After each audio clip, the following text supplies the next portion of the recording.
72,000 நாடி நரம்புகளில் உள்ள கர்மாக்களை களைய அன்னை சகுந்தலா அவர்கள் நடத்தும் ஆன்லைன் முத்திரை வகுப்பில் இணைவோம். தொடர்புக்கு கீழே உள்ள எண்களை அணுகவும் அல்லது வாட்ஸ்அப் குரூப்பில் இணையலாம்.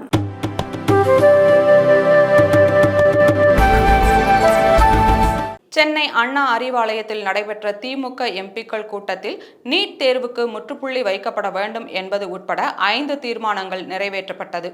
மக்களவைத் தேர்தலில் தமிழகம் மற்றும் புதுவையில் உள்ள 40 தொகுதிகளிலும் திமுக கூட்டணி வெற்றி பெற்றது. அதைத் தொடர்ந்து சனிக்கிழமை மாலை சென்னை அண்ணா அறிவாலயத்தில் முதல்வர் ஸ்டாலின் தலைமையில் திமுக எம்பிக்கள் கூட்டம் நடைபெற்றது.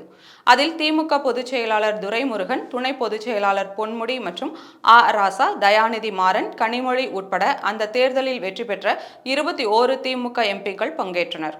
இந்த கூட்டத்தில் நாடாளுமன்றத்தில் தமிழகத்தின் திட்டங்கள் மற்றும் உரிமைகளுக்கு குரல் கொடுப்பது, ஜூன் 14ஆம் தேதி கோவையில் முப்பெரும் விழா நடத்துவது, நிதி உரிமை மற்றும் மொழி உரிமை குறித்து நாடாளுமன்றத்தில் திமுக எம்பிக்கள் பேசுவது, நாடாளுமன்ற வளாகத்தில் அகற்றப்பட்ட தலைவர்களின் சிலைகளை அதே இடங்களில் மீண்டும் வைப்பது, நீட் தேர்வுக்கு முற்றுப்புள்ளி வைப்பது என மொத்தம் 5 தீர்மானங்கள் நிறைவேற்றப்பட்டன. பின்னர் இந்த கூட்டத்தில் பேசிய தமிழக முதல்வர் ஸ்டாலின், தமிழகத்திற்கான கோரிக்கைகளை நாடாளுமன்றத்தில் எடுத்து வைத்து வாதாட வேண்டும், போராட வேண்டும். ஏராளமான வாக்குறுதிகளை மக்கள் மன்றத்தில் வைத்தோம்.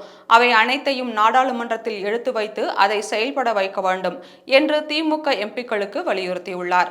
மேலும் பலவீனமான பாஜக அரசை நம்முடைய முழக்கங்களின் மூலம் செயல்பட வைக்க வேண்டிய கடமை திமுக எம்பிக்களுக்கு அனைவருக்கும் உண்டு என முதல்வர் ஸ்டாலின் தெரிவித்துள்ளார்.